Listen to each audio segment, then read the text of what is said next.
आप सभी को मेरा सुप्रभात। मेरा नाम अर्चना खरे है। मैं आपकी हिंदी शिक्षिका हूँ। आज मैं आपको हिंदी व्याकरण का पाठ 3 उसके प्रश्नों के उत्तर करवाएंगे। तो देखिए, सबसे पहले सही विकल्प। किसी निश्चित अर्थ को व्यक्त करने वाला वर्ण समूह कहलाता है शब्द। किसी निश्चित अर्थ को व्यक्त करने वाला वर्ण समूह कहलाता है शब्द। हिंदी के अधिकतर शब्दों को लिया गया है संस्कृत से। संज्ञा, सर्वनाम तथा विशेषण कैसे शब्द हैं? तो ये विकारी शब्द हैं। यौगिक शब्द है सेनापति। सही गलत देखिए, हिंदी के अधिकतर शब्दों का स्रोत संस्कृत है। सही।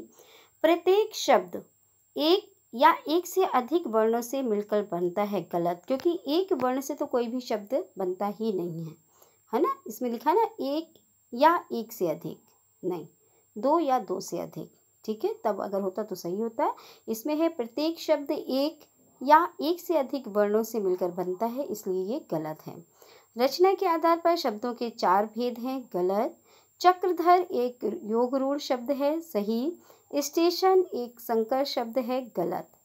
इसके बाद देखिए, नीचे कुछ शब्द दिए हैं, उनको तत्सम और तद्भव में लिखना है। तो तत्सम शब्द है आपका दुग्ध, अग्नि, सर्प, मयूर, अश्व, स्वर्ण। तद्भव है नदी, गांव, आँख, गधा, शाम, मुंह। ठीक है, अब जोड़ी देखिए। विकारी शब्द सपना, सपने, सपनों। अविकारी शब्द कहाँ, अब, अंदर। तत्सम शब्द है दुग्ध, मयूर। तद्भव शब्द है दूध और मोर। अंगे में देखिए कुछ विशेष अर्थ वाले, जिसको हमने बोला था योगरूढ़ शब्द। ठीक है, तो वो शब्द दिए हैं, आपको उसको लिखना है। जैसे गजानन, हाथी के समान मुख वाले अर्थात गणेश। ठीक है, गज माने होता है हाथी, हाथी के समान मुख वाले अर्थात गणेश। चतुर्भुज, 4 भुजाओं वाले अर्थात ब्रह्मा।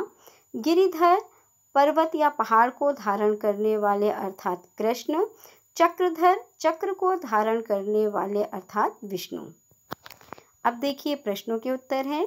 शब्द की परिभाषा उदाहरण सहित लिखिए। वर्णों के सार्थक मेल को शब्द कहते हैं, जैसे कमल, कमल। ठीक है, फिर है दूसरा, शब्दों को कितने आधारों पर बांटा गया है? शब्दों को 4 आधार पर बांटा गया है। पहला अर्थ के आधार पर, दूसरा उत्पत्ति के आधार पर, तीसरा बनावट के आधार पर, चौथा प्रयोग के आधार पर।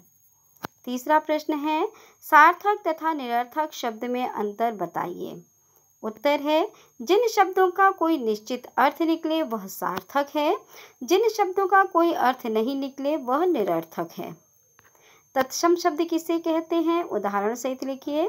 संस्कृत के जिन शब्दों का प्रयोग हिंदी में ज्यों की त्यों किया जाता है उसे तत्सम शब्द कहते हैं, जैसे दुग्ध, अग्नि आदि।